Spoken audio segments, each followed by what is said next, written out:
খবর পৌঁছাই দেবে। ফ্যামিলি কার্ড জানেন? ফ্যামিলি কার্ড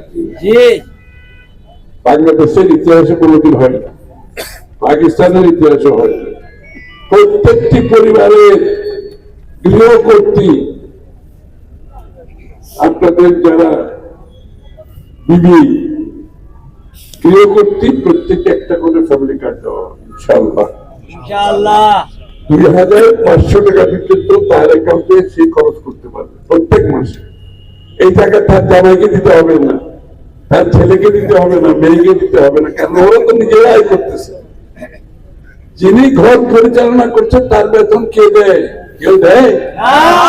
তাইলে ওনার বেতন লাগবে না? অবশ্যই। তাইলে ওনার ক্ষমতাটা কোথায়? উনি সারাদিন সারা ঘর ঠিক রাখতেছে, রান্না বান্না করতেছে, খাওয়াচ্ছে, পরিষ্কার করছে, ছেলে মেয়েদের স্কুলে পাঠাচ্ছে, ওনার বেতন কই?